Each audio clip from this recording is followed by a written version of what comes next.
UP में 3 सीटों पर होने वाले उपचुनाव को लेकर भले ही चुनावी शोर थम गया हो, लेकिन जयंत चौधरी के एक ट्वीट ने सवाल खड़े कर दिए हैं। जयंत चौधरी ने ट्वीट किया है कि आचार संहिता की धज्जियां उड़ाई गई हैं और 5:45 बजे तक भी जो चुनाव प्रचार है वो किया गया है। आरोप सीधा लगाया है बीजेपी के प्रदेश अध्यक्ष भूपेंद्र चौधरी जी पर। चौधरी साहब, एक चीज जानना चाहूंगा, एक ट्वीट आया है, बड़ी सुर्खियां बटोर रहा है, उसको लेकर सवाल खड़े हो रहे हैं कि भाई आयोग से शिकायत की है कि आप 5:45 बजे तक चुनाव प्रचार कर रहे थे, तो वक्त कितने बजे तक?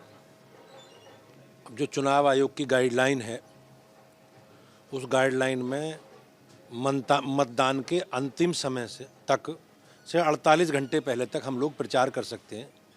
ऐसी गाइडलाइन है चुनाव की, जितनी मुझे जानकारी है।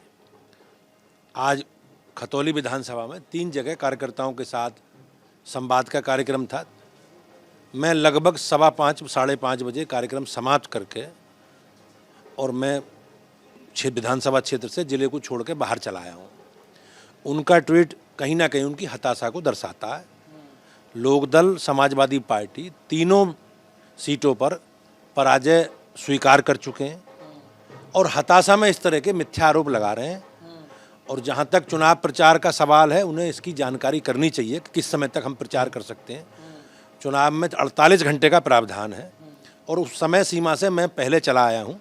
हम लोग भारतीय जनता पार्टी के कार्यकर्ता हैं, पार्टी के पदाधिकारी के नाते हम सब लोग चुनाव आयोग की गाइडलाइन, जो भी दिशा निर्देश है, उसका अक्षर से पालन करने वाले लोग हैं। हम लोग अराजकता करने वाले लोग नहीं हैं।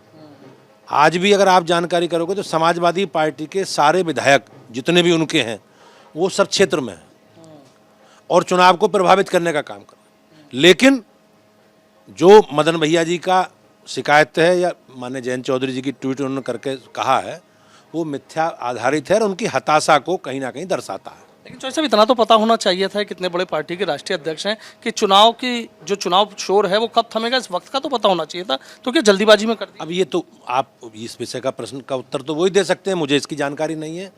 लेकिन मैंने अपनी ओर से, मेरी पार्टी के सभी लोगों ने जो भी गाइडलाइन है आयोग की, हम उस गाइडलाइन से बंधे हुए हैं। हमने किसी भी आचार संहिता का उल्लंघन नहीं किया है।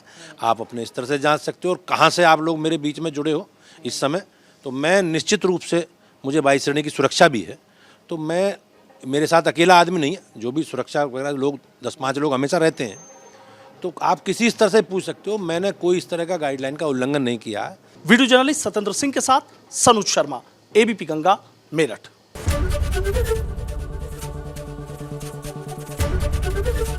एबीपी गंगा, खबर आपकी, जुबान आपकी।